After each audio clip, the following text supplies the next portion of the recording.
Bonjour à tous et bienvenue dans ce nouvel épisode. Je sais que parmi vous, il y a des personnes qui me suivent depuis longtemps. Je sais qu'il y a parmi vous certains qui ont écouté ou se souviennent peut-être du premier épisode, l'épisode pilote de l'émission, dans lequel je posais mes intentions et mes désirs pour cette aventure qu'est Atelier Time. Pour ceux qui me découvrent avec cet épisode, il se trouve qu'au tout début, j'avais dit que j'aimerais vraiment, mais genre vraiment, beaucoup interviewer un ou une médium, quelqu'un qui saurait communiquer avec les défunts. Parce que c'est quand même j'ai pas envie de dire fantasme, mais c'est quand même un truc qu'on aimerait tous faire, nous qui avons perdu quelqu'un. J'aimerais interviewer un ou une médium par curiosité, pour voir, et puis aussi parce que je suis persuadée que ça peut peut-être être très intéressant et très utile quand on est en deuil, justement. Eh bien aujourd'hui, je suis très très contente de vous dire que j'accueille au micro Christophe Plateau, un médium qui vient nous parler de tout ce qu'il sait, de tout ce qu'il sait faire et ce qu'il permet aux endeuillés. Vous écoutez un épisode du podcast Atelier Time, le podcast qui explore le deuil et la mort sous toutes les coutures. Atelier Time. Atelier Time. Atelier Time. Atelier Time. Atelier Time. N'arrête jamais de prendre soin de toi. Salut Christophe, comment tu te sens aujourd'hui? Ça va, merci. Impeccable. Bien reposé ce week-end, donc ça va. Bon, tant mieux. Je suis Tout super se passe contente bien. que... Ouais, bon, c'est génial. Je suis trop contente que tu sois là. Vraiment, je pense que cet épisode va être hyper intéressant et va être même passionnant. Voilà. Ah oui, moi, ça me passionne. Voilà, Ça sache-le. met la pression. Ça met la pression. Non, t'inquiète pas, tout va bien se passer, tu vas voir, ça va être très très sympathique. Euh, Est-ce que déjà, est-ce qu'on peut dire que être médium, c'est un métier à part entière? Comme toute passion avec laquelle on décide de vivre et avec laquelle on est suffisamment à l'aise pour, pour en vivre.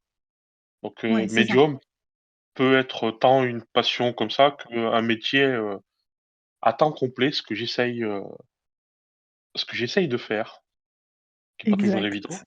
Ouais, La exact. concurrence est rude, le marché, on va dire appeler ça comme ça, est un petit peu particulier, mais heu, mais ça peut être un métier à part entière. Exactement, et c'est précisément ce dont on va parler aujourd'hui. Est-ce que tu peux d'abord déjà un petit peu te présenter, dire un petit peu qui tu es, ce que tu as envie de partager évidemment aux autres, hein, t'as pas envie de tout nous raconter. Et puis surtout, un peu parler des services globalement que tu proposes, pour qu'on ait un petit peu une idée déjà. Oh ben ça va être, dans la présentation. Heu, donc moi je suis Christophe, j'ai 45 ans, je suis originaire du Sud-Ouest, à côté de Cahors et donc je travaille dans tout ce qui est, les mémoires des murs, les contacts défunts principalement qui sont mes deux trucs. J'ai commencé en faisant des soins, et cetera, mais j'ai laissé tomber parce que ça me parlait pas et puis ça voilà. L'histoire des maisons, des familles, de ce qui se trame une fois qu'une porte, est fermée m'intéressait beaucoup plus. Les secrets de famille, les choses comme ça, c'est la petite histoire de France qu'on découvre au fur et à mesure et cetera, m'intéressait beaucoup plus, donc je me suis dirigé, vers cette, spécificité qu'est la mémoire des murs. Donc voilà. Et puis ça fait 4 ans que je fais ça maintenant. Alors, Et ça fait, quand, 1 an spécifiquement la mémoire des murs. ok, et quand tu dis du coup mémoire des murs, est-ce qu'il y a une différence entre le fait d'être médium et de potentiellement communiquer avec des défunts et ce que moi j'appelle, enfin ce que j'appelle, qui s'appelle la géobiologie, c'est-à-dire euh, d'équilibrer, de rééquilibrer les énergies telluriques, donc les énergies de la Terre, en fonction de tout un tas de règles et de préceptes qu'on peut facilement avoir accès sur, sur Internet. Ouais, ce sont 2 choses complètement différentes. certains médiums font de la géo et certains géos font de la médiumnité, mais l'un n'est pas forcément l'autre. Mmh. Moi, je travaille exclusivement en pur ressenti, puisque pour moi, un médium, c'est ça, c'est quelqu'un qui ressent, que ce soit une énergie, une vibration, une émotion, et qui se sert de son empathie comme outil de captation et d'émission aussi de ses propres émotions, énergies, etc. Donc pour moi, un médium, c'est ça, c'est quelqu'un qui fait le lien entre des choses que l'on ne voit pas et puis soi-même, et puis un intermédiaire avec une personne qui lui demande bah, de voir sa maison, de voir pour lui un défunt ou quoi que ce soit. Mais je ne fais pas de géo-bio, pour moi c'est beaucoup trop compliqué, trop de matériel. J'aime bien les choses très très simples et j'aime pas m'embarrasser de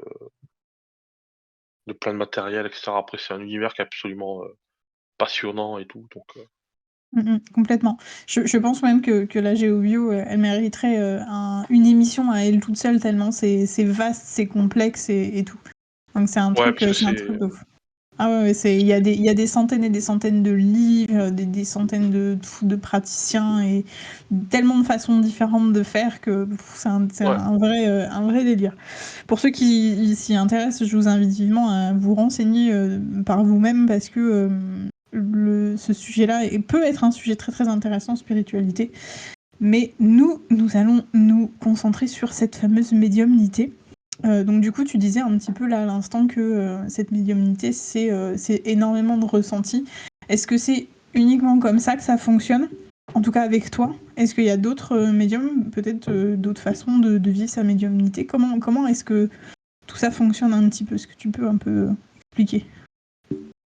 La médiumnité, c'est clairement c'est de l'empathie en fait, qui est à un niveau poussé. Donc je pense qu'on a tous la même base. Après, on a chacun ses outils d'interprétation. Je pense que c'est ça qui fait la grande différence. Mais c'est de l'empathie qui est reliée direct à notre intuition. Comment expliquer? C'est-à-dire qu'on fait confiance en notre empathie et les premiers mots qui nous viennent, qu'on entend ou quoi que ce soit d'autre, mais pour simplifier, qui nous viennent en tête. En fait, c'est ce lien qui est fait et vu qu'on a cette facilité de s'écouter et de se faire confiance, parce que c'est aussi tout le, tout le, toute la base, cette confiance en soi pour écouter cette petite voix qu'on nous apprend jamais à écouter en fait, et que quand on le fait, on nous dit non parce que c'est trop spontané, t'es fou, t'es folle, c'est pas ça, etc. En fait, on a cette petite voix qui parle beaucoup plus fort que l'autre voix qui nous fait réfléchir, etc. Même si des fois ça joue à pied d'égalité et que ça fait un sacré bazar, mais la médiumnité, c'est ça. Pour moi, c'est de l'empathie. OK. Parce que c'est vrai qu'on parle quand on parle de médiumnité, on entend assez souvent associer les mots clairvoyance, clairaudience, clairsentence. Toi, t'es plutôt de la team clairsentence, du coup, j'imagine? Alors la clairsentence, c'est vraiment le ressenti pur, donc le ressenti physique, avec mélangé à une clairvoyance. Donc la clairvoyance, c'est ces mots qui nous viennent en tête. Et quand on voit quelque chose, on se dit tiens, ça va pas. Ça Mmh, nous est tous arrivé de rentrer dans une maison et se dire oh l'ambiance elle est chelou ici. Bah c'est déjà de la clairvoyance. mmh. Après clairvoyance, c'est aussi un mot générique qui regroupe tout ça. Oui. Donc après, on est dans des domaines spécifiques comme la clairaudience, etc. Où c'est comme si on nous parlait à l'oreille. On nous Exact. disait, ça chuchote et on nous dit les choses.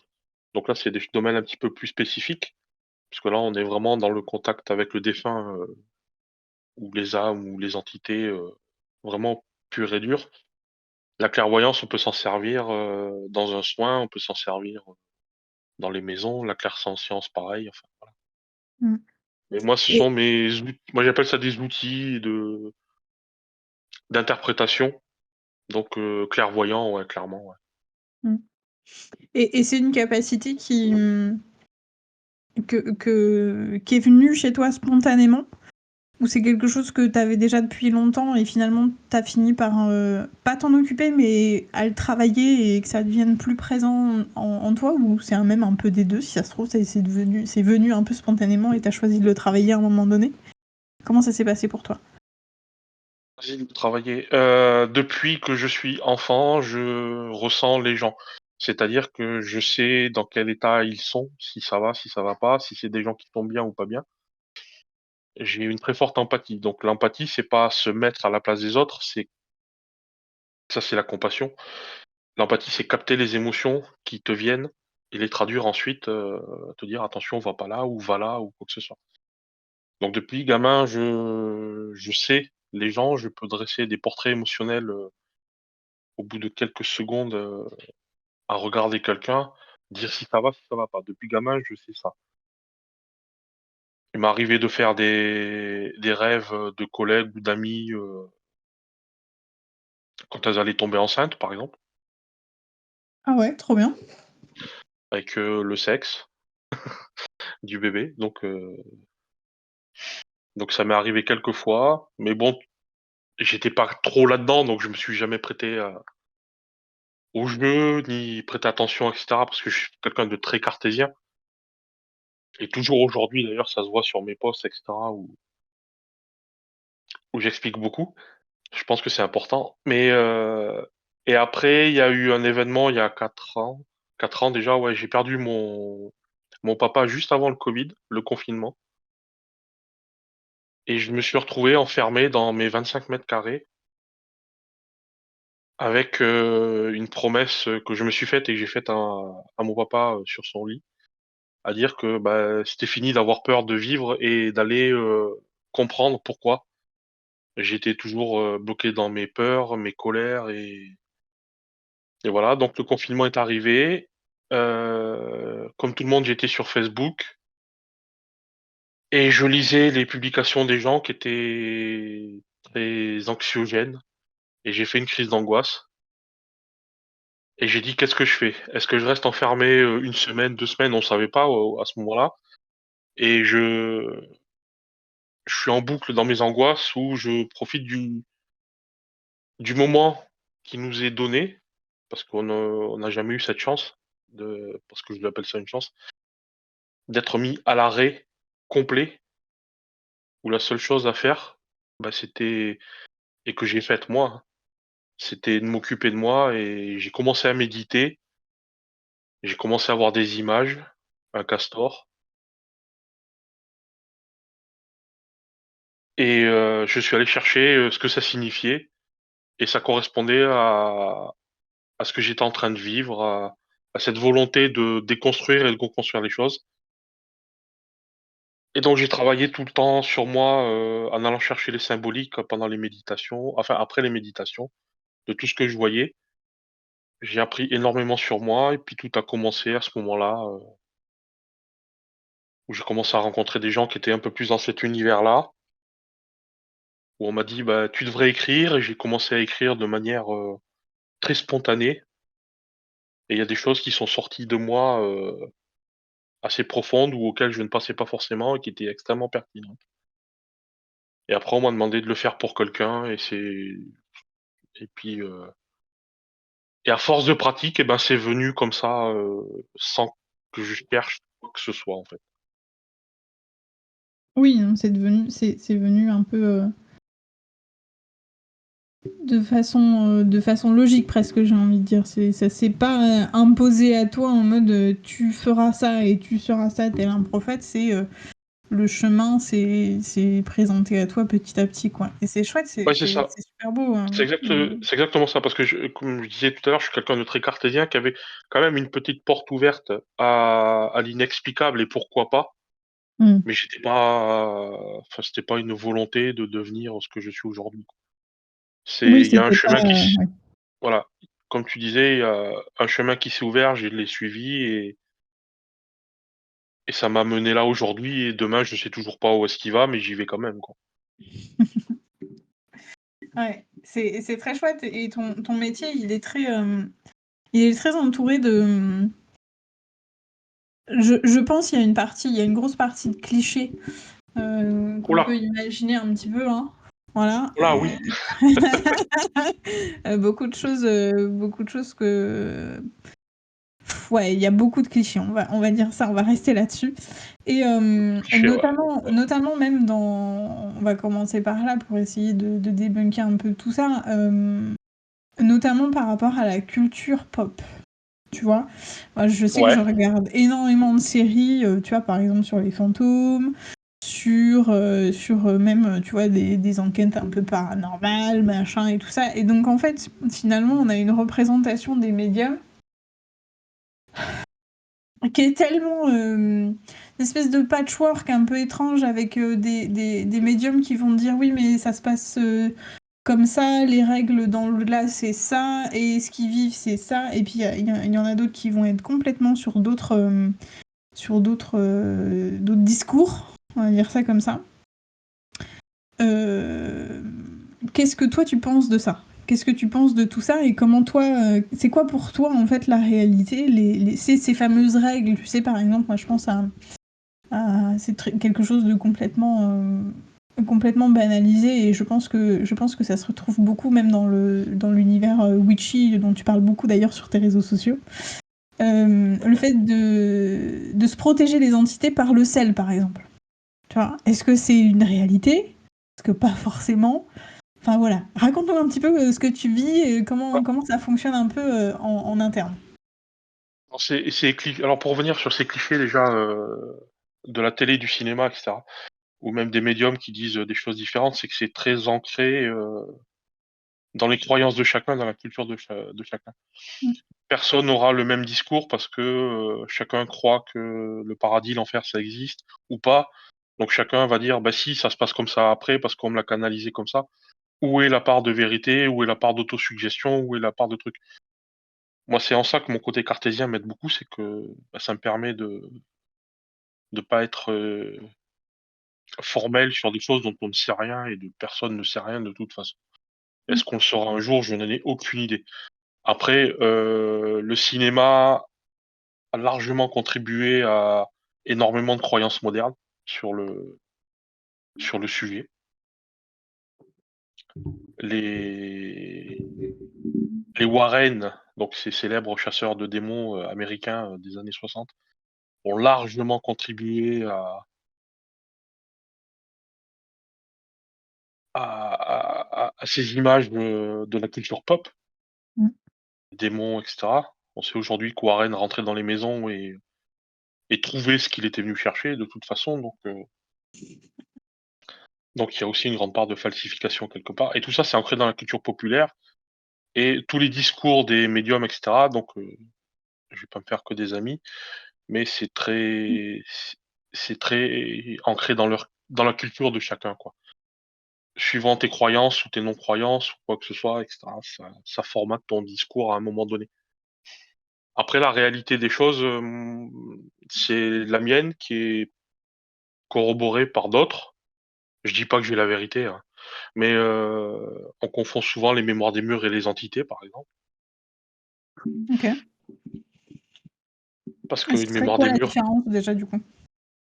la mémoire des murs peut être extrêmement précise, suivant la personne qui reçoit l'information, Mhm. générer des images, des personnes, etc. Donc dès que tu vois des personnes, tu dis: «Oh, il y a une entité», alors que non, c'est juste la mémoire des murs.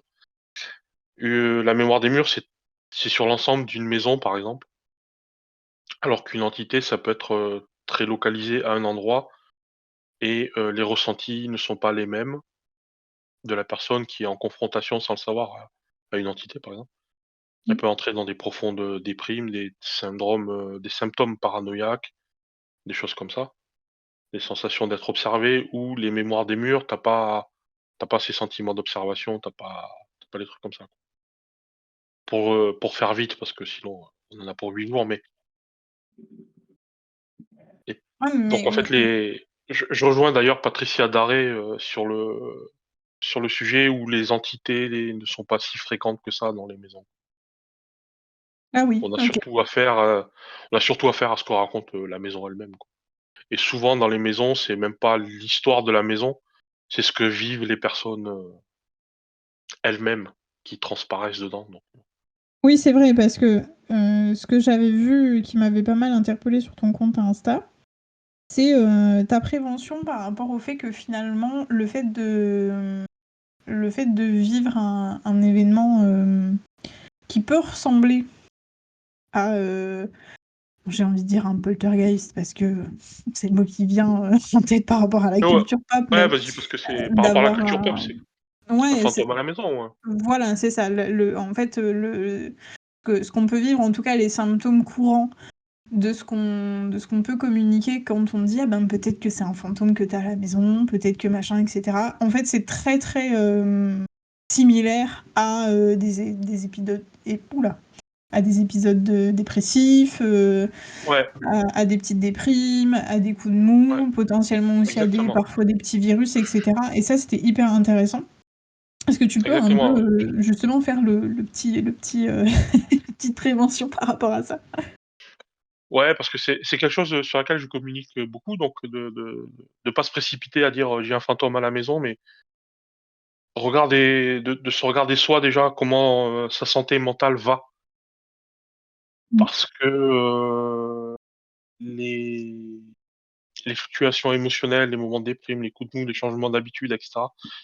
Euh, ben moi, la dépression, je connais très bien. Hein. J'ai fait un burn-out. Et puis, la dépression, je connais ça depuis que je suis ado, donc c'est des troubles et des symptômes que je maîtrise.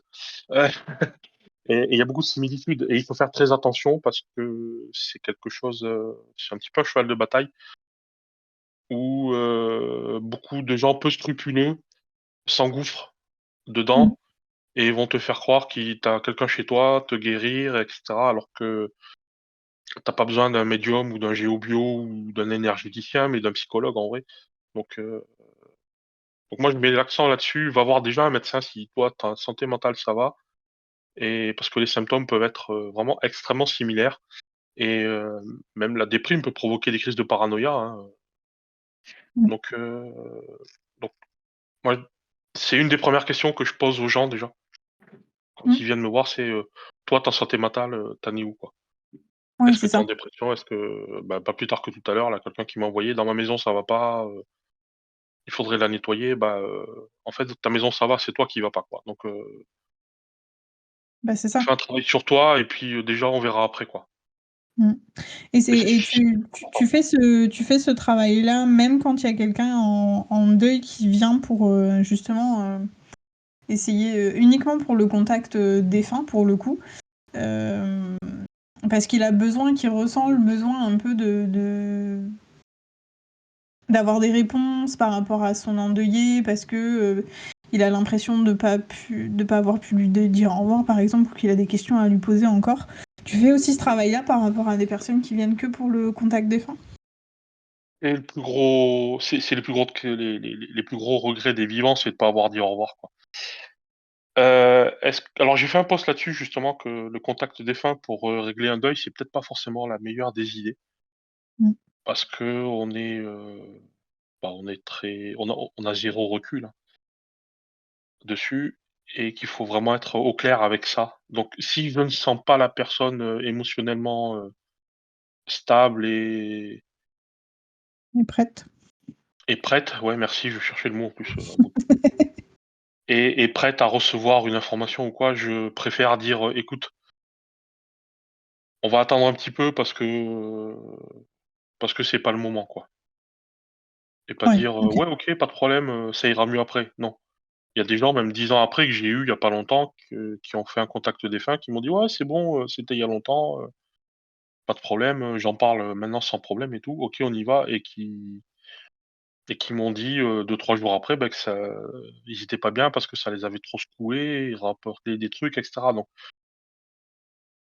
Ouais, heu, il faut déjà avoir grave avancé sur déjà le travail de deuil quelque part, et puis d'être hyper au clair sur ce à quoi tu peux être confronté quand tu fais des contacts défunts, en fait. ouais, exactement, il faut être hyper au clair, et souvent, c'est ce que je dis aux gens, Souvent, les gens veulent savoir si leurs défunts sont en paix. Mmh. Et la première question que je leur pose, c'est: «Oui, mais toi, est-ce que tu l'es?» par rapport à ça. Et déjà, ça détermine, si on fait la séance ou pas, quoi. C'est un petit peu rude parce qu'il y en a qui ont besoin de réponses, qui attendent des réponses et cetera. Mais, pour moi, c'est trop important la santé mentale des gens, comment tu vas être après et cetera. Les défunts sont défunts, donc, que tu attendes 6 mois, 1 an, 10 ans, ça change pas grand chose, hein. Ils ont le temps maintenant. Donc, Ne viendront pas pour autant. voilà, ils peuvent t'envoyer des petits signes d'encouragement, des trucs comme ça, donc, ça, y a pas de problème. Mais ça peut ouais, il faut faire attention quand tu vas faire un contact défunt, de te dire: «Bah, ça va guérir» entre guillemets «mon deuil». Non, ça peut réouvrir en grand, quoi. Faut Ouais, c'est vraiment ça. être prêt. Et pour autant, tu vois, les contacts défunts, ça peut malgré tout donner lieu à de chouettes échanges, je suppose, et de Ah chouettes, mais complètement, de complètement. côté justement, de faire participer un petit peu plus à cette continuité du cheminement du deuil. Ça peut continuer. Par contre, il faut déjà que de ton côté, toi, tu sois prêt à tout entendre, à tout recevoir et qu'après, bah, tes émotions, ça peut faire des vagues, quoi. Une fois que tu es prêt avec ça, j'ai eu des séances incroyables où ça s'est super bien passé, où les gens après, bah, c'était un petit peu dur, mais après ont pu remonter la pente parce qu'il y a des choses qui ont été dites et cetera. Ça reste un moyen, mais c'est pas le moyen à privilégier en premier. Pour moi, et je dis ça alors que j'en vends, mais faut faire attention, quoi. Mmh. Ouais, mais tu vois, ça reste important parce que, tu vois, il y a, c'est pour ça que je voulais que tu viennes sur le podcast aussi. Une des questions que j'avais préparées, pour toi, c'est, c'est quoi pour toi les red flags que tu pourrais partager aux auditeurs qui nous écoutent, qui, selon toi, devraient les faire fuir? Si un médium dit ou fait un tel ou tel truc, fuyez. Qu'est-ce que ce serait pour toi les red flags d'un médium? Les red flags d'un médium, bah, c'est pas compliqué, tu prends tous ceux qu'on nous reproche et si quelqu'un est dans tous ces reproches-là, bah, tu laisses tomber, quoi. Toutes les caricatures, quoi. C'est-à-dire, là récemment, il y a eu, comment il s'appelle, ce médium qui passe à la radio? Bruno, c'est ça? Je crois. Qui a été, alpagué par, un mentaliste et qui lui a dit qu'il faisait du mentalisme et qui du coup a dit que tous les médiums étaient des mentalistes parce que ceci, cela et cetera. C Il y a du vrai parce que, quand tu interprètes les ressentis de quelqu'un, tu es forcément dans la lecture à froid, ce qu'on appelle le cold reading. Donc, on sait interpréter, les micro-mouvements, les micro-expressions et cetera. Quelqu'un qui fait que ça et qui va toujours dans ton sens, c'est quelqu'un pour moi, qu'il faut fuir, quoi. Oui, c'est ça, Si parce que oui, un si tu médium, vois un il médium est et ouais, si un médium te voit et te dit: «Ah, j'ai un message de votre grand-mère, elle était toute gentille, les cheveux blancs et tout», honnêtement, il y a rien de pertinent, quoi. C'est 95 des grand-mères. ouais, c'est clair, et c'est vrai que c'est un truc, vraiment important à prendre en compte et à bien intégrer. Je pense que c'est le fait que le médium soit effectivement pas toujours un messager de positif. Il Bien sûr que je pense que tu es amené à, à recevoir et à transmettre plein de beaux messages d'amour, de soutien, de plein de choses très chouettes, mais aussi des choses plus difficiles, plus compliquées. Et ça, c'est vraiment un truc, quand on va chez un médium, il faut le savoir, il faut être prêt, quoi. Il faut le savoir parce que, ouais, quand tu viens, tu viens forcément chercher quelque chose de réconfortant, honnêtement, parce que c'est ce que tu cherches. C'est ce Mmh, qui te manque de la personne, c'est le réconfort qu'elle t'a apporté, donc c'est ce que mmh, tu viens chercher. Mais des fois, ça pique un peu, quoi. c'est clair. Est-ce qu'il y a des gens qui viennent parce qu'ils ont une question précise à poser à leur défunt et qui viennent te voir? Je sais pas, moi, je vais te dire une bêtise, il y a justement une vieille dame qui est partie, et ils savent absolument pas, où elle a planqué, certains papiers qui sont importants pour l'héritage ou pour quoi aux caisses. Est-ce que ça peut arriver, des gens qui viennent te voir juste pour ça? Ça m'est arrivé 2 fois, ouais. Et ça se passe comment quand c'est comme ça? Une fois, c'était silence total et une fois, si c'est planqué, la réponse a été: «Si c'est planqué, c'est pour une bonne raison». OK. Donc consulter un médium pour savoir où est le magot de papy, Ah, c'est peut-être pas forc c'est peut-être c'est pas ça. forcément le bon truc, quoi. Parce qu'il y aura peut-être pas forcément il y aura peut-être pas forcément, l'information, il y aura peut-être pas forcément la bonne information Mmh. et le message, ça sera peut-être, si c'est caché, c'est parce que, ça doit l'être, quoi. Ouais, ouais, c'est ça.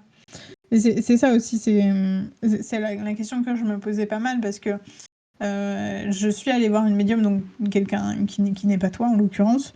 Et c'est pour ça que j'aime bien avoir un autre son de cloche parce que la personne, que je suis allée voir m'a pas du tout, elle m'a rien expliqué. Elle m'a juste demandé en début de séance si j'étais OK pour recevoir des messages, de potentiels défunts ou d'entités et cetera et puis après c'était parti et en fait, je ne savais même pas si moi j'avais le droit de leur poser des questions. Alors Tu ça, vois? tu vois, red flag, tu vois? OK, tu vois? OK. C'est un red flag. La personne qui te dit: «Non, c'est moi qui fais tout», si tu as des questions, non, c'est que le message qui est là, c'est celui-là, laisse tomber, quoi. Alors c'est pas comme ça qu'elle m'a juste rien dit. Elle m'a dit: «Est-ce que tu es OK pour recevoir des messages?» et cetera et cetera. Elle m'a pas fait OK. de elle m'a simplement pas évoqué le sujet du fait que moi je pouvais répondre, moi je pouvais demander, moi je pouvais, être aussi, acteur du truc et pas seulement être seulement receveuse de des potentiels messages, tu vois? Et du Ouais, coup, ça faisait partie un peu des je vois. questions que moi je me posais. Est-ce que quand on va voir un médium, on a le droit de poser des questions déjà au médium? Ce qui me paraît Bien sûr évident. et je Mais est-ce bien qu'on a le sûr, droit de poser des questions surtout à nos défunts? Surtout bien quand on sûr, comprend pas des choses. mais bien sûr et puis il faut, c'est un échange super important. Parce qu'on a beau dire, «Ouais, je suis en contact avec les défunts», s'il y a pas d'échange, il y a pas d'information qui circule et il y a des choses qui ne peuvent, être exprimées que par cet échange. L'échange est primordial. S'il y a pas d'échange, si l'échange est pas possible, honnêtement, mettre en doute fortement ce qui a été dit ou écrit ou transmis, s'il y a pas d'échange, pour moi, c'est à tout remettre en question, quoi, parce que c'est trop facile. Dire, «Non, non, pas de question, c'est que moi le contact avec le défunt, c'est moi qui ai le pouvoir» et cetera. Il y a un côté égo en plus. Mais, non, non, il faut échanger avec, les gens, il faut parce que dans l'échange, on est des capteurs d'émotions, donc si tu échanges pas, à quel moment tu captes, une émotion sur le moment et tu peux dire: «OK, ça joue sur cette corde-là, on va peut-être orienter la question» ou alors pas orienter la question parce que là, c'est vraiment du pur mentalisme, mais orienter la discussion peut-être plus là-dessus, voir si la clé, elle est pas justement dans ce truc-là qui est ressorti dans cet échange. Si je m'explique, clairement, à Ouais, peu ouais, près c'est ça et et vas-y. je fais encore quelques soins et c'est que le soin en lui-même dure, 20 minutes à peine et encore, de mon côté beaucoup moins. Mais c'est que de l'échange et il y a besoin de ces échanges et même dans les contacts, défunts et je discute beaucoup avec la personne parce que c'est super important. Mmh. C'est un moment, où tu relis une personne physique à une personne qui n'est plus là. Une personne qui a beaucoup d'incompréhension parce qu'elle ne capte pas ou qu'elle se fait pas confiance parce qu'elle capte pas, souvent c'est ça. Qui comprend pas ce qui se passe, comment ça se passe et cetera. Si tu lui expliques rien, elle va se mettre à douter, donc elle va se fermer. Si tu la laisses pas parler, c'est comme, tu le dis: «C'est bon dégage, j'ai pas besoin de toi», quoi. C'est ça. Et c'est des trucs où il y a, énormément besoin d'ouverture, donc d'échange et de discussion. C'est un milieu de l'émotion. Donc s'il y a pas d'émotion à un moment donné, c'est pas possible de travailler. Mmh. Tout à fait. De te rendre et même de te rendre compte que toi ça m'est arrivé, que toi tu te trompes dans ce que tu dis parce que ça vibre pas comme ça devrait par rapport à ce qui a été dit.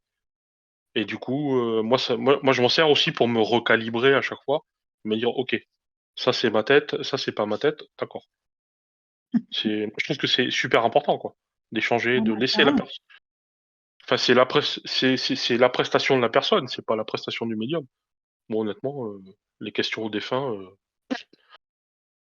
moi, je le connais pas, donc c'est pas à Oui, moi de c'est poser ça. les questions, quoi. Oui, oui, c'est ça, hein. Toi, tu vraiment juste c'est avec de très grosses guillemets, l'outil de communication, quoi. Ouais, voilà, ouais. Moi, je suis juste là, Et OK. quand tu fais un contact défunt, est-ce que tu peux, parce que je crois que tu m'avais expliqué un peu la dernière fois quand on avait préparé l'épisode, comment est-ce que ça fonctionne? Est-ce que, de quoi toi tu as besoin? Qu'est-ce qu'on te donne toi pour que tu puisses avoir un contact défunt? Est-ce que tu as besoin de quelque chose ou est-ce que juste tu vas te connecter à la personne et tu vas voir, s'il y a des qui sont ces défunts? Est-ce que tu vas poser des questions et cetera? Comment ça se passe un peu pour toi? Comment tu travailles? Moi, je demande alors si c'est pour une personne précise, je demande une photo et un prénom Mmh. et c'est tout. Et qu'est-ce qui se passe après toi? Comment tu fais pour être sûr que c'est elle? Comment tu fais pour la contacter elle? Enfin, tu vois? Après, c'est pour ça aussi que je privilégie énormément l'échange avec la personne.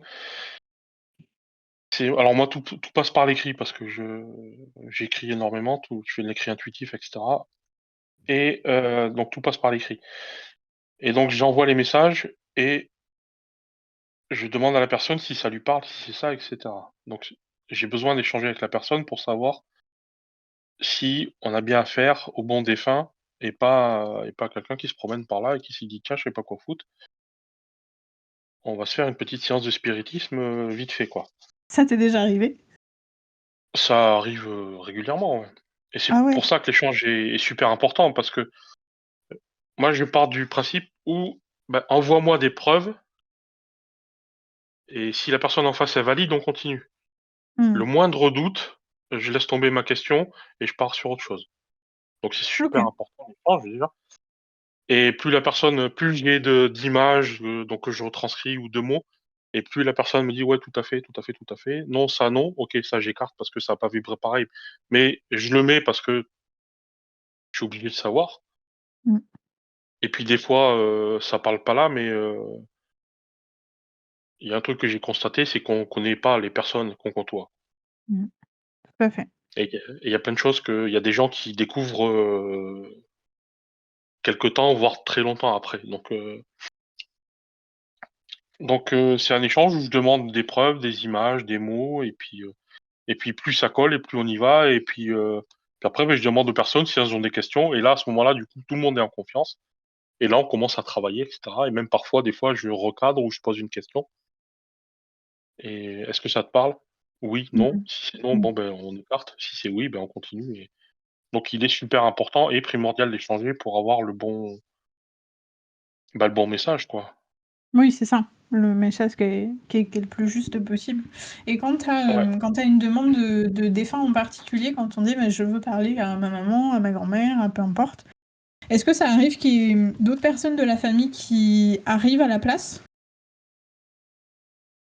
C'est pour ça que je demande la photo, c'est pour être bien focalisé sur une seule personne. Alors ça arrive des fois, hein, que tu veux la voir avec ta maman et puis ta mamie qui arrive et qui fait coucou, ça arrive, hein. Mmh. Donc il y a pas de problème là-dessus. Moi, ça me pose pas de problème. Après, tant que tu me prouves que c'est bien toi, il y a pas de souci. Mais ouais, ça peut arriver. Mais moi, c'est pour ça que je demande une photo pour bien me focus sur la personne. Ouais. Et heu, quand tu quand c'est ça qui quand c'est ça qui arrive, est-ce que, potentiellement est-ce que c'est possible quand on demande à voir, quelqu'un en particulier ou avoir un contact avec quelqu'un en particulier et que cette personne ne vient pas, Ouais. qu'est-ce qui se passe? Est-ce que du coup, s'il y a d'autres personnes, d'autres entités qui viennent, c'est pas que tu les remplaces, mais du coup elles viennent, et elles ont un message à faire passer donc tu le fais, malgré tout? Ou, juste la personne elle vient pas et il se passe rien? Comment tu gères cette situation-là? En général, les gens viennent me voir pour une personne précisément. OK. Donc ça arrive, ça m'est arrivé 3 fois. où la personne donc vient pour une personne vraiment précise, avec des questions souvent précises. Euh, Si la personne ne vient pas, je laisse tomber le. Ah ouais? Ouais. Ok. Souvent, et j'en ai échangé avec d'autres camarades de jeu qui font ça depuis très longtemps aussi. Euh, Souvent, quand ils viennent pas, c'est qu'il y a un problème quelque part. C'est-à-dire? Il y a une discorde, il y a un truc qui cloche dans la relation entre les deux personnes. Entre le défunt et le vivant, du coup. Ouais, Ok. ouais. Il y a pas l'année dernière, j'ai quelqu'un qui est venu parce que j'ai demandé est-ce que ça se passait bien, il m'a dit ouais ouais génial et tout, alors que j'avais rien en face de moi, mais vraiment rien du coup, quoi. C'est Mm. l'écran noir, quoi, tu vois. Pas un mot, rien. Oui oui non non c'était génial, on était très liés et tout. Et en fait, Ouais, pas tant que ça, quoi. gros doute. Putain ça y est ça marche plus, je suis pas fait pour ça. Enfin bon, tu connais Ah les oui. doutes des gens qui réfléchissent un peu trop. Et c'est là que j'en ai parlé à plusieurs médiums et qui m'ont dit c'est que fais voir la photo, c'est hop, j'ai montré la photo et ils m'ont dit bah c'est qu'il y a un problème. C'est que la personne vivante, elle vient de voir et elle est pas claire du tout, quoi. Ah oui, Il y d'accord, a oui. Ok, oui. Ça peut être, il y a un lien qui est faux, ou il y a une recherche d'intérêt, ou si ça se passe bien, il y a pas de problème de connexion ou quoi que ce soit, quoi. D'accord. Et quand c'est pas des séances de contact défunt qui sont précises avec des demandes de je veux voir un tel, est-ce que ça t'arrive de faire des guidances ou des contacts avec des entités non humaines?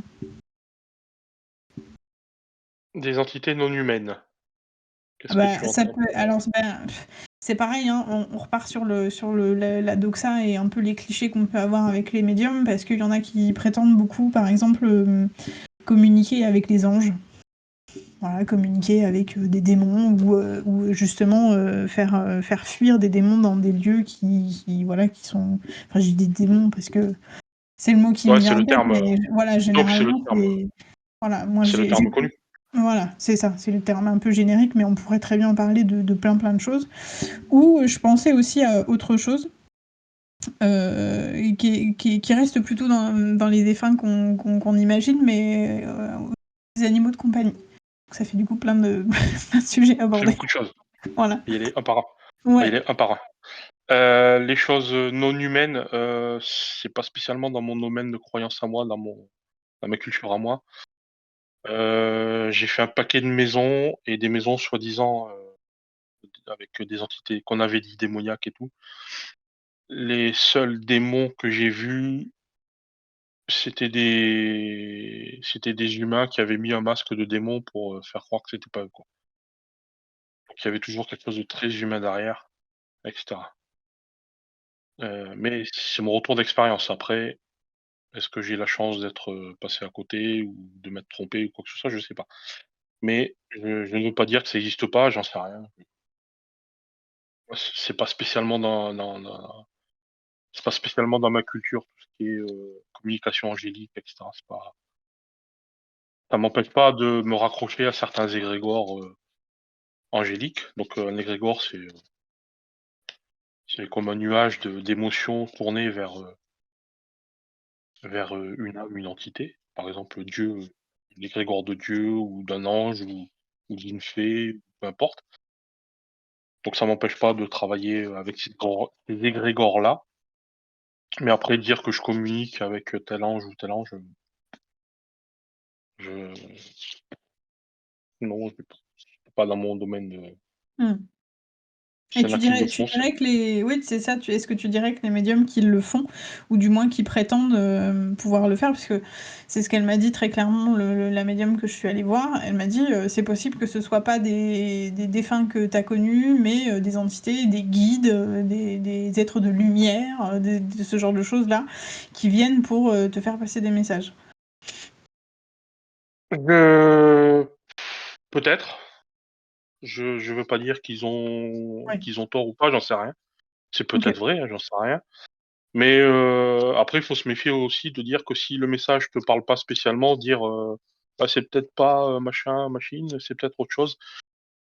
Des fois, c'est un peu facile de dire ça et Ouais. je veux pas distribuer des bons points, des mauvais points et dire non, lui mitonne ou lui mytho pas, mais parce que je n'en ai aucune idée, c'est peut-être vrai. Après, après c'est très lié à la culture et aux croyances de chacun. Donc, Oui, c'est ça. Toi, t'en as pas fait l'expérience, en tout cas. non, les choses nous apparaissent telles qu'on croit, quoi. Enfin, pour moi, hein, je pense. Hein, Hmm. Et pour les animaux de compagnie? je suis pas calé en animaux tout court. J'ai pas des grands liens avec les animaux. Mhm. Mais ça m'est arrivé des fois de voir des animaux pendant les consultations, pendant les soins, etc. Trop bien, excellent. Et c'est genre, Ouais. tu les vois enfin, physiquement, entre guillemets, tu vois leur, leur présence, ou est-ce qu'ils ont eux aussi des messages à faire passer? Alors les messages, ça c'est la partie où je suis le plus dubitatif sur le truc. Ouais.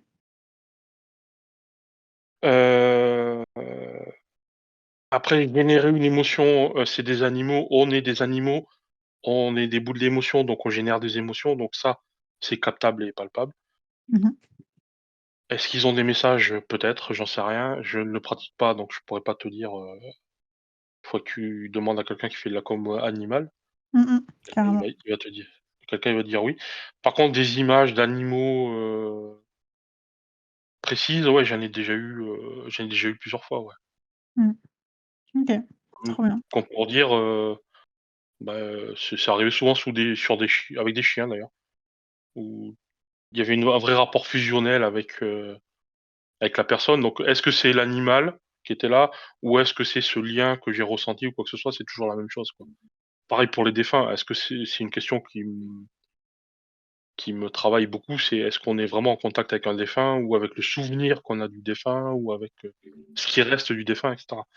Même sur C'est les vrai. défunts, tu vois, je suis je suis pas catégorique, quoi, tu vois? Mm. Ouais, ouais, carrément, c'est vrai que c'est toujours un peu la question. Mais c'est marrant parce que euh, ça m'amène à la question d'après, où je me questionnais par rapport aux personnes sceptiques. Est-ce qu'il y a des personnes sceptiques qui viennent te voir? Ouais. La première Ok. communication défunt que j'ai fait, c'était une personne qui ne croyait pas du tout à ça, honnêtement, et qui m'a dit, «C'est le dernier truc que j'essaye, donc ça ou autre chose, de toute façon après il y a plus rien», donc Ok. Un peu la consulte de la dernière chance. et il y a eu des choses, bah, très étonnantes et très précises et que je ne pouvais pas savoir parce que je travaille de chez moi et que la personne habite à 800 kilomètres, donc je n'avais jamais vu son jardin, sa maison, sa voiture ou quoi que ce soit, tu vois? Mhm. Des choses qui sont entendues comme ça et du coup, la personne, bah, elle a eu des réponses soit qu'elle attendait ou qu'elle n'attendait pas. C'est J'aime bien ces réponses aussi que tu attends pas Mm. parce que C'est vrai. où la personne te fait: «Ah ben ouais, ouais, en fait, c'est pas ça que j'étais venu chercher, mais si c'est là, c'est que ça C'est doit». ça. Donc les personnes sceptiques, j'en ai parfois, ouais, qui viennent même en Et soins il y a... énergétiques. Ah ouais, aussi? Ok. J'en ai eu, 2 fois et ça a été les 2 personnes qui ont le plus réagi aux soins. Oui, c'est ce que j'allais te demander. Est-ce que finalement, c'est pas les personnes sceptiques qui finalement sont le plus aidées par cette démarche-là, en fait, d'aller essayer et de tester, en fait, qui, Ouais, par parce leur que scepticisme, ont un truc à la fois d'ouverture d'esprit en disant, ben finalement, tu vois, je mets mon humilité de côté et un peu mes croyances de côté, et puis je teste et je verrai bien, sans vraiment finalement avoir d'attente. Est-ce que c'est peut-être pas aussi le meilleur état d'esprit pour recevoir des messages? clairement, t'attendras rien, c'est là où tu laisses la place à tout, en fait.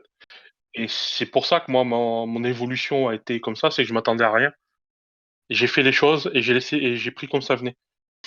Mais souvent, les personnes sceptiques, elles viennent là parce que soit l'exemple du monsieur où c'était le dernier truc, ou alors soit ça autre chose, et ils s'en foutent complet du coup.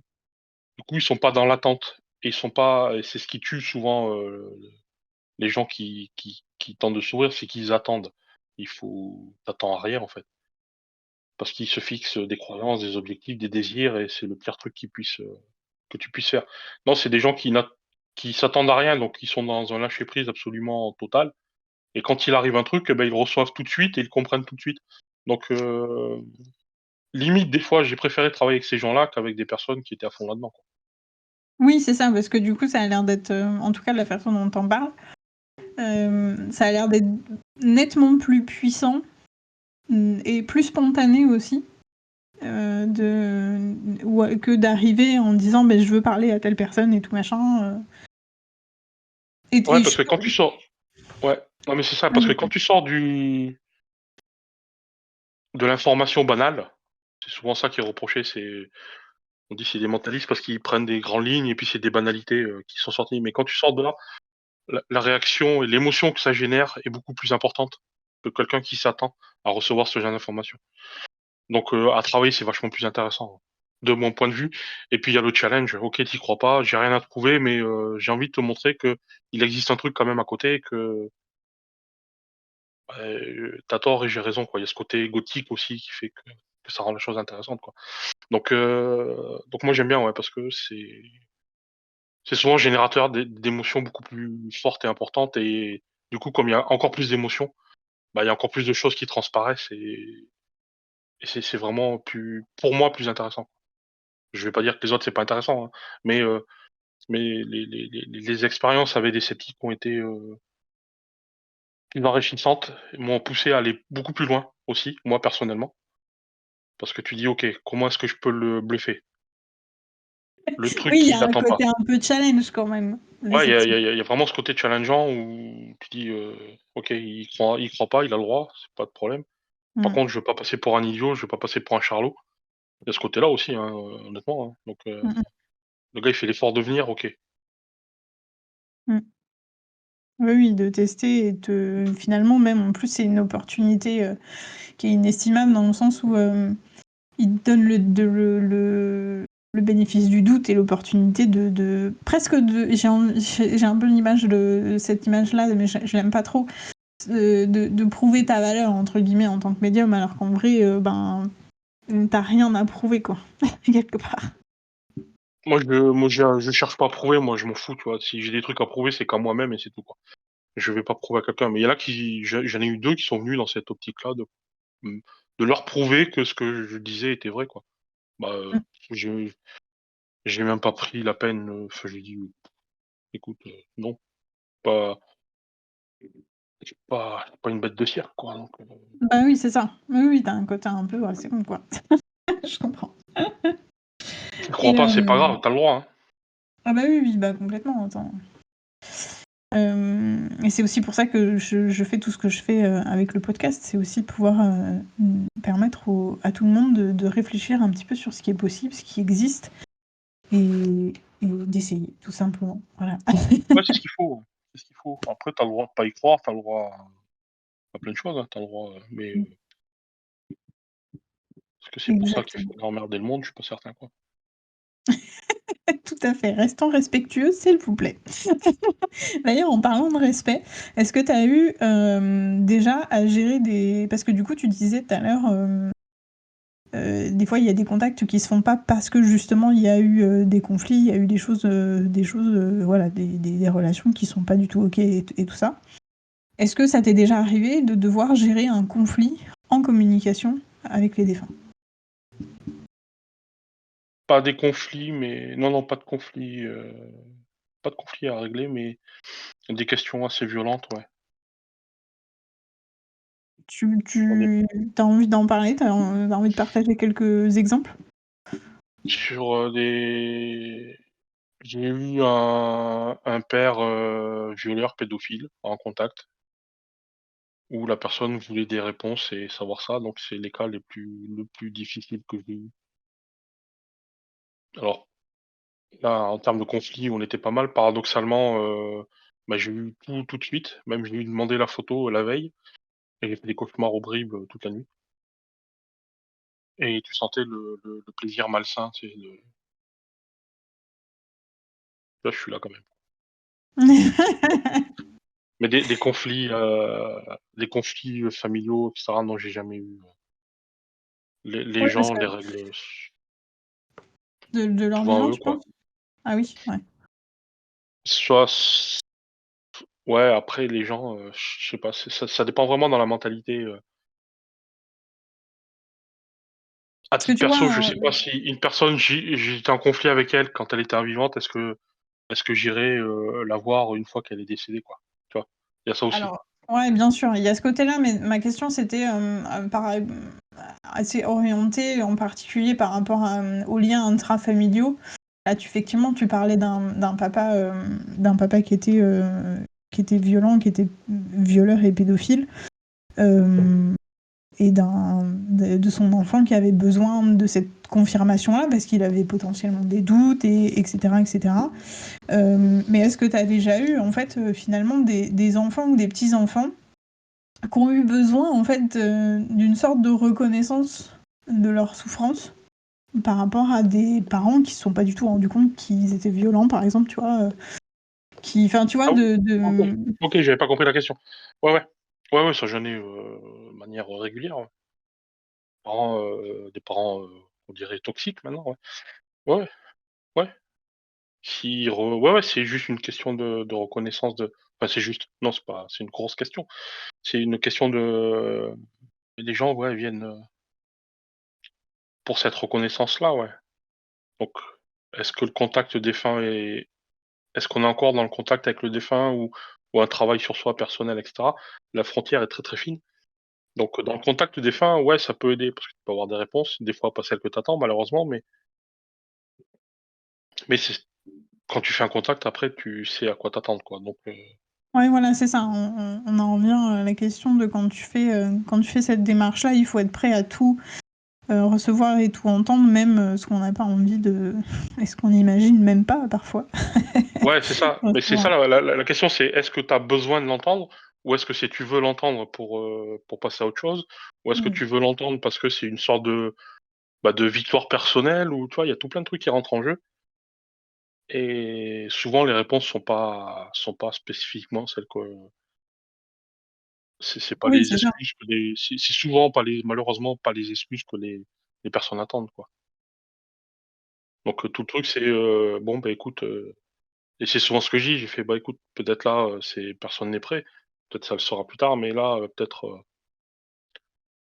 c'est fait, le passé est le passé, peut-être que, bah, tu devrais, oublier et puis avancer de ton côté, puis faire avec ce que t» alors c'est très difficile, c'est plus facile à dire qu'à faire évidemment de dire ça, mais de faire avec ce que ça t'a apporté et permis de construire qui tu es aujourd'hui et d'avancer sur ces forces-là, ces trucs et cetera, donc c'est tout un discours. Alors c'est évidemment, je le répète, plus facile à dire qu'à faire, hein. Un trauma, ça reste difficile d'aller chercher, la force, que ça t'a permis de que ça t'a apporté pour te construire. Malgré tout, il y en a une puisque, tu es la personne que tu es aujourd'hui aussi grâce à ça. Fait que ça t'a permis, bah, de t'apporter un truc qu'il y a beaucoup qui n'ont pas, notamment la résilience. Ce qui est un truc super important donc est-ce que c'était important d'avoir le message pour toi ou finalement te dire: «Bah, écoute, il y a rien qui change et puis je vais vivre avec, quoi». Donc le défunt peut régler comme ne pas régler pour l'instant, les réponses ont souvent été, pas celles attendues spécialement, quoi. Mmh mh. C'est ça, et c'est pour ça, et c'est chouette qu'on y revienne encore, et c'est une jolie, conclusion, parce que vraiment quand on part, dans cette optique-là, quand on fait cette démarche-là en tant qu'endeuillé, vraiment, faut se préparer à rien. Finalement, faut se préparer à rien, faut pas se préparer, faut pas s'attendre à avoir des choses très précises, et cetera. Il faut s'attendre à rien, même à ce qu'il y ait pas de contact donc Oui. parce que Oui, en plus, oui. voilà, il faut pas venir dans l'idée, d'un contact où, bah, je vais avoir mes réponses à mes questions. Déjà non, c'est des fois, tu as des réponses à d'autres questions que tu prévoyais pour plus tard ou vraiment 0 réponse. Faut pas que tu attendes à quoi que ce soit, des pardons, des trucs comme ça. C'est pas parce que les gens sont morts qu'ils sont de coup dans une lumière absolue, d'amour et de Exact. bienveillance. Exactement. Ça, c'est quelque chose d'hyper important et je suis très contente que tu le dises. À la fois parce que c'est une réalité importante à connaître et à savoir, c'est que quand on est mort, on n'est pas forcément effectivement transformé, transcendé, et on n'a pas réglé tous nos problèmes, etc. en Ah, tant c'est parce que que corps. c'est cette croyance extrêmement profonde, très judéo-chrétienne qui quand tu meurs, si tu as bien travaillé, tu vas au paradis, tu vois? Donc si tu rentres au paradis, tu es lavé de tous tes péchés, mais et ça perdure encore aujourd'hui sous une autre forme, mais le fond de la pensée, la croyance reste, celle-ci. Et non, moi j'en ai parlé à d'autres camarades de jeu et le truc qui ressort, c'est que, bah, en général, tu es dans la mort comme tu as été dans la vie, quoi. C'est surtout un gros travail de pardon des vivants et cetera à faire. Donc après, puis après on sait pas ce qui se passe donc après je suis pas très réincarnation tout ça, c'est pas un sujet qui me parle, éminemment mais donc je sais pas mais il faut pas croire que parce que tu décèdes, tu rentres tout d'un coup dans un halo lumineux, tu deviens un saint et qu'on t'a absous, parce qu'absolu c'est pas qu'on t'a absous de tous tes péchés. Non, Mm. c'est pas Exactement. De la même manière qu'en tant que vivant, c'est pas parce que les proches, enfin les proches, que on doit nécessairement dire du bien de nos défunts. Voilà. Il faut rester honnête et sincère avec eux, avec qui ils étaient et qui on était avec eux. Voilà. ouais, souvent Euh, c'est le cas, des fois quand tu vois des décès célèbres, où les ouais, gens, «Oh c'est machin, machin», alors que pendant son vivant, tout le monde a dit qu'il était con, méchant et tout. Bah, voilà. et du coup, il meurt, il devient gentil. Bah, Non, pas tout non, à fait. non, tu pas obligé de dire du bien de quelqu'un parce qu'il est mort, quoi. Bah, le pauvre, bah, en même temps, c'est la vie, Exactement. quoi. Ben voilà, c'est ça, ça fait Toi aussi, partie un tu vas peu y du aller, truc. donc toi aussi, tu vas y aller, donc si tu pour ton karma, honnêtement, Voilà, c'est ça. Exactement. ça J'avais va une pas dernière question. Au début du podcast, tu as parlé du coup de la mémoire des murs qui sont finalement la mémoire des événements qui sont restés un peu gravés dans l'énergie d'un lieu. Moi, j'avais une question à te poser par rapport à ce que moi je fais, parce que, alors pour les auditeurs qui me découvrent, je pense que vous savez un peu ce que je fais quand même, mais je me permets de le rappeler. Je transforme du coup les textiles des défunts en souvenirs pour les vivants. Et ma question, c'était, en fait, moi, je crois intrinsèquement que la mémoire qu'on peut attribuer à un lieu, elle est aussi dans les objets du quotidien, dans une paire de rideaux, dans des draps, dans un coussin, dans ce genre de choses, dans un vêtement. Et c'est pour ça que je fais ce que je fais, que j'arrive à transformer un petit peu tous ces textiles pour les transmettre aux vivants et pour qu'ils puissent garder un peu un lien avec leurs défunts, avec leur histoire, se réapproprier leur deuil, etc. Enfin, vraiment accompagner le deuil à travers ça. Est-ce que c'est un truc farfelu de penser comme ça? Ou, enfin, qu'est-ce que tu penses du... Voilà. Qu'est-ce que ouais. tu penses Non, pour moi, du il y a concept? il y a il y a il y a il y a pas de farfelu. Alors déjà, sur le côté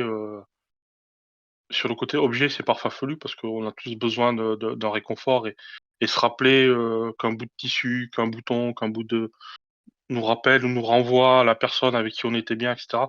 Moi, je trouve ça, très bien parce qu'on a tous, à un moment donné, besoin de se reprojeter dans des moments qui étaient agréables avec nous, donc c'est super bien, moi, je trouve ça bien. Après, est-ce que nos mémoires, nos émotions imprègnent, les objets? Bah, autant que les murs, en fait. D'autant les vêtements, les bagues et cetera, on les porte très souvent, tous les jours, surtout les bijoux qui sont souvent vecteurs de sensations, d'énergie et cetera. Pour moi, l'énergie, c'est l'émotion. Énergie d'émotion chez les animaux, je parle des animaux, dont nous faisons partie. Heu, c émotion, énergie, c'est la même chose, pour, résumer, hein. Mais, chaque émotion est une vibration, donc une vibration va se heurter à quelque chose constamment. Donc, forcément, ça laisse une empreinte de quelque chose. Après, c'est moi qui fais des liens avec la physique, etc. Mais après, c'est moi dans ma tête, mais une émotion, ça part du cerveau, de quelque chose qui nous remue, c'est une impulsion électrique, donc c'est quelque chose qui existe et qui va générer une onde, donc une vibration, donc qui va s'incruster quelque part. Et avec sur les bijoux, des fois, ça m'arrive qu'on me demande des bijoux, même des jouets, tu vois? Des fois, les gens achètent des jouets et ils se demandent, ils arrivent pas à le garder en main ou des trucs comme ça, tu vois? Et c'est des choses que tu as contre toi, donc et à laquelle tu te rattaches, à laquelle tu places énormément de confiance, de choses, de croyances, et cetera. Donc tu crées quelque chose autour de cet objet. Tu crées presque une entité autour de cet objet. Parce qu'une entité, tu peux la créer, il suffit d'y croire et tu crées un égrégore qui devient une entité, tu peux lui donner un nom, et cetera. Donc tu crées cet égrégore, cette entité autour de ça. Donc oui, il y a quelque chose qui le rend, vivant et qui rattache à une histoire quelconque et qui peut être capté, quoi. Donc non, non, c'est pas farfelu de croire ça, au contraire. OK, merci beaucoup. Trop, trop bien. Je suis trop contente d'avoir pu avoir cet échange avec toi et d'avoir, surtout, Bah, écoute, ça m'a fait grand plaisir. partagé ça. Moi aussi, vraiment, trop bien. Est-ce que tu as, peut-être un petit mot de la fin, un petit conseil que tu aurais envie de faire passer par ici ou un message? Un petit conseil, en ce moment, je suis dans ma phase où j'explique un petit peu les effets, de notre cerveau qui nous trompent sur des effets, paranormaux. Mmh. Vendredi, je vais parler de l'effet, de par ah putain, j'arrive jamais à lire, Oui, pareidolie, ouais. l'effet de voir des images dans des objets, des formes, et cetera. Non, surtout, ce qui est primordial dès que vous arrivez dans ce milieu, c'est le discernement. OK. Tout à l'heure, on parlait des red flags. Quelqu'un qui vous dit que tout va bien dans le meilleur des mondes, que tout c'est bien, tout est en paix tout le temps, et va dans votre sens. Attention, Mmh. discernement, réfléchissez, écoutez-vous, savoir est-ce que l'information qu'on vous donne vous procure quelque chose, vous fait vibrer de manière positive ou négative, hein. Toutes les informations, c'est pas parce qu'une information nous rend triste qu'elle est pas bonne, au contraire, il y a des trucs qu'on a besoin d'entendre et qui font pas du bien. Mais surtout, écoutez au moment de la réception d'une information, ce que ça vous procure. Si ça ne vous procure rien, laisse tomber. Si ça te fait vibrer d'un côté comme de l'autre, bah, prête-y une Ah bon, oreille et fais-y attention, mais ouais. le discernement, super important, quoi. Discernez. Prenez beaucoup de recul sur tout ça et puis n'attendez rien, surtout. Merci beaucoup, merci infiniment d'être Bah, merci venu. à toi de m'avoir invité, c'était bien sympathique. Merci vraiment, c'était trop, trop chouette. C'est ouais, toute cette expérience, tout ce savoir, c'est vraiment précieux à partager. J'espère que ce moment t'a plu à toi et à nos auditeurs Oui, évidemment parce que vraiment moi oui. beaucoup. Hem, Merci encore à toi pour, qui écoute. J'espère aussi que voilà, cet épisode, t'a vraiment plu, t'a permis surtout d'apprendre, sur la médiumnité, que ça t'a aidé à te faire un avis et peut-être aussi, donner envie de consulter, ne serait-ce que par curiosité, surtout si tu es sceptique, je t'y invite.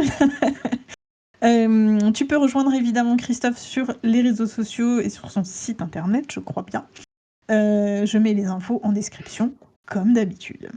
Et dans 15 jours, pour le prochain épisode, on se retrouvera avec Magali, une masseuse intuitive qui prend souvent soin d'endeuillés. Donc pour ne rien rater, je te rappelle qu'il faut t'abonner à cette émission. Tu peux évidemment, je te l'encourage aussi à partager les épisodes à tes proches, comme finalement autant de petits messages d'amour et de soutien, comme des douces pensées de ta part. On se retrouve sur les réseaux sociaux, Instagram, TikTok, Facebook, comme d'habitude. Tu peux aller découvrir mon travail de créatrice pour endeuiller sur mon site internet atelier.fr. Et évidemment, n'arrête jamais de prendre soin de toi. Merci de ton écoute. Pense à partager et à noter cet épisode.